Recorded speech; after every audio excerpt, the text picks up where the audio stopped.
वैद्य मनोज शर्मा, आपका आरोग्य मित्र, आपके अपने इस YouTube चैनल सुफल हर्बोरियम पर आपको प्रणाम करते हुए आपका स्वागत करता हूँ। एक नया विषय वीडियो आपके लिए महत्वपूर्ण होगा, जानकारीपूर्ण होगा और यह विषय आज का जो रखा है मैंने, जो मेरे क्लिनिक पे क्लाइंट आते हैं, मेरे पेशेंट्स हैं, उनको बहुत सारी एक जिज्ञासा रहती है कि आयुर्वेद में जो ट्रीटिंग प्रोटोकॉल बनते हैं वो कितने तरीके के बन सकते हैं। तो जो बेसिक शुरुआत आयुर्वेद की होती है, वैसे सिंपल युक्ति व्यपाश्रय चिकित्सा आयुर्वेद में की जाती है, जनरली सब जगह यही हो रहा है। लेकिन 3 तरह से ट्रीटिंग प्रोटोकॉल बनाए जा सकते हैं आयुर्वेद में, और ऐसा यह शास्त्र का मत है, मेरा मत नहीं है। पहला है देव व्यपाश्रय चिकित्सा, दूसरा है युक्ति व्यपाश्रय चिकित्सा और तीसरा है सत्वावजय चिकित्सा। यह बिल्कुल नए शब्द हैं आपके लिए, लेकिन इनका सरलीकरण करने का मैं प्रयास करूंगा। पहले जो दूसरा हमारे जनरल काम में आता है वह युक्ति व्यपाश्रय, और यही हमें अपीयरेंस इसका होता है चिकित्सा में।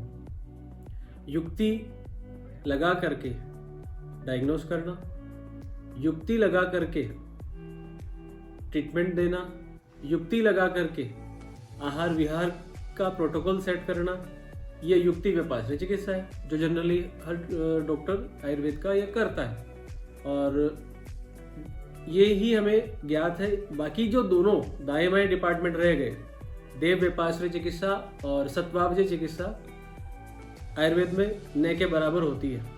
बहुत कुशल चिकित्सक सत्वावजय चिकित्सा को अपने चिकित्सा कर्म में कार्य लेते हैं। सत्वावजय चिकित्सा पेशेंट की धी धृति स्मृति, अर्थात उसकी जो साइकोलॉजी है उसको उसकी हिस्ट्री लेते समय समझते हैं, समझ करके और उसके हिसाब से उसके मन को, उसकी बुद्धि को किस तरह से सही वे में वो ले जा सके, ऐसा प्रयास करते हैं।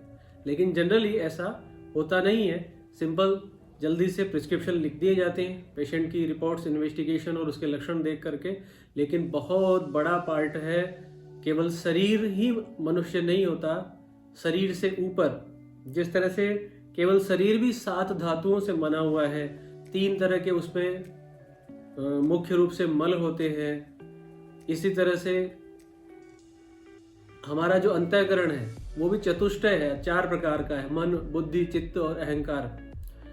7 धातुएं हैं, रस, रक्त, मांस, मेद, अस्थि, मज्जा, शुक्र, फिर उसके बाद ओज, उसके बाद फिर मन बनता है, और मन के ऊपर बुद्धि, और बुद्धि के भी जो प्रभेद, जैसे भगवान ने गीता में भी कहे हैं 4 तरह के, जैसा मैंने पूर्व में बोला। तो इस तरह से केवल हम एक शरीर नहीं है, और कुशल चिकित्सक जो आयुर्वेद में आज भी है वो इस सत्वावजय पार्ट को भी अपनी चिकित्सा में स्थान देते हैं और बहुत गरिमापूर्ण उसका विश्लेषण करते हैं, जिससे पेशेंट पूरी तरह ठीक हो पाए। अब जो सबसे अनकॉमन, सबसे उपेक्षित और जिसके बारे में आज की जो हमारी कॉलेज शिक्षा पद्धति है आयुर्वेद की, उसमें नहीं पढ़ाया जाता, वह है दैव व्यपाश्रय चिकित्सा। संहिताएं इसके लिए खूब सारा विषय वस्तु उपलब्ध करवाती हैं, लेकिन क्यों उपेक्षित हो गया, ये हम सब, हमारे सबके जानने का, अनुसंधान करने का विषय है। देव व्यपाश्रय चिकित्सा में जिस तरह से मैंने अपने पूर्व में वीडियो में बताया था, ग्रह चिकित्सा या भूत विज्ञान या भूत विद्या, उसका बहुत सारा पार्ट देव व्यपाश्रय चिकित्सा में आ जाता है। देव व्यपाश्रय चिकित्सा में डायग्नोसिस भूत विद्या के द्वारा होने के बाद में उसका मणि धारण, जैसे ये रत्न धारण करते हैं, जो नवग्रह के रत्न होते हैं अथवा उपरत्न होते हैं, अथवा कोई औषधि धारण, जैसे बुध ग्रह की अपामार्ग समिधा भी है और औषधि भी है, जिसको उल्टा काटा या चिरचिटा बोलते हैं। अच्छे नक्षत्र में उसको पहले दिन उनका निमंत्रण किया जाता है, पूजन किया जाता है, दूसरे दिन वो उनकी जड़ लेकर के और उनका प्राण प्रतिष्ठा करके और फिर शरीर के किसी अंग में उसको धारण किया जाता है। ऐसे ही अलग अलग ग्रहों की संविधाएं, अलग अलग ग्रहों की औषधियां हैं, 27 नक्षत्र हैं, उनकी अलग अलग औषधियां हैं। आजकल बहुत सारी जगह नक्षत्र वाटिकाएं बनती हैं, उनकी परिक्रमा की जाती है और लोगों को लाभ हो रहा है। ये सब अनुसंधान के विषय है और धीरे धीरे विषय वस्तु और आपकी जिज्ञासा जैसे आपकी बनेगी, आपकी डिमांड जैसे मेरे पास आएगी, इस विषय वस्तु पर विस्तृत और सूक्ष्म आचार्य लोगों से परामर्श करके आपके सामने और संहिताओं से जो विषय वस्तु मिलेगी मैं प्रस्तुत करता रहूँगा। इस तरह से हमें आयुर्वेद के तीनों प्रोटोकॉल को ध्यान में रखकर ट्रीटमेंट करना चाहिए। ये मेरा आग्रह हमारे जो वरिष्ठ, कनिष्ठ और मेरे कलीग्स हैं, चिकित्सक जो आयुर्वेद में कार्य कर रहे हैं, वह अपना प्रयास करें कि पेशेंट्स को इस तरह से तीनों प्रोटोकॉल के थ्रू ट्रीटमेंट मिले और उनको पूर्णतया लाभ मिले। केवल मॉडर्न साइंस की तरह शरीर समझ करके पेशेंट के साथ अधूरापन नहीं रखे अपनी चिकित्सा में, और अपनी मौलिक चिकित्सा की तरफ हमारा आयुर्वेद चिकित्सक वर्ग भी लौटे।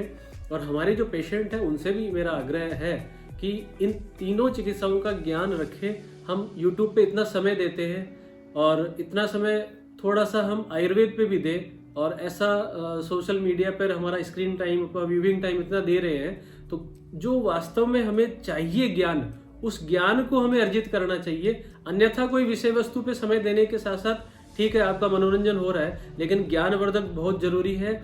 इसके बिना हम हमारे हेल्थ इश्यूज को प्रॉपरली सॉर्ट आउट नहीं कर सकते, और हेल्थ हमारी बिगड़ गई तो आगे के जो दूसरे हमारे जीवन के पहलू हैं, चाहे वह आर्थिक पहलू हो, चाहे सामाजिक पहलू हो, हम अच्छी पेरेंटिंग भी नहीं कर पाएंगे, ना हम हमारे कार्यस्थल पर अच्छा वर्क दे पाएंगे, अच्छा आउटपुट दे पाएंगे।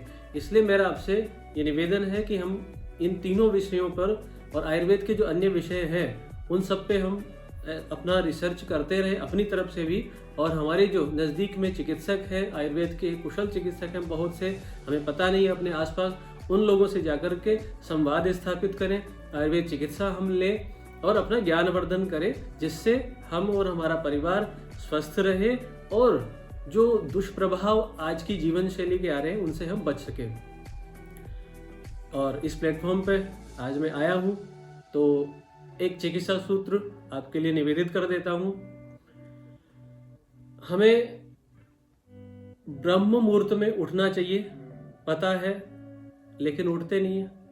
निवेदन है मेरा, प्रयास करना है हम ब्रह्म मुहूर्त में उठें। लेकिन इसमें भी एक चीज हमें गौर करनी चाहिए, जैसा अष्टांग हृदय में लिखा हुआ है कि हमने नियम ले लिया सुबह जल्दी उठने का, अब रात को हम लेट सो रहे हैं किसी कारण से, खाना खा लिया, खाना पचा नहीं है, और फिर हम ये नियम बना ले कि नहीं मुझे तो ब्रह्म मुहूर्त पे मेरा जो फिक्स है सुबह 4 बजे उठने का या 5 बजे उठने का, मैं उठ रहा हूँ। यदि ऐसा हमारा भोजन खाया हुआ रात का पच नहीं रहा है तो उस अजीर्ण अवस्था में, इनडाइजेस्ट फूड की अवस्था में हमारा ये कर्तव्य बनता है, हमारा शास्त्र अष्टांग हृदय ये कहता है कि हमें कुछ देर और सोना चाहिए ताकि वह भोजन जीर्ण हो जाए। हम यदि शारीरिक क्रियाओं में लग जाएंगे तो हमारा जो इनडाइजेस्ट फूड है वो हमें दिन भर परेशान करेगा, और उसकी टॉक्सिसिटी, जिसको आयुर्वेद में आम बोलते हैं, शरीर में संचित होगी। और यदि रूटीन इस तरह का बार बार हमारा होगा तो वह आम दोष, आम विष में परिवर्तित होगा और बहुत सारी हमें बीमारियों का कारण बनेगा। तो हमें ये ध्यान रखें, ब्रह्म मुहूर्त में तो उठें, लेकिन भोजन जीर्ण हुआ या अजीर्ण है यह विवेक हमारे साथ में रखें। अब आपसे विदा लेता हूँ।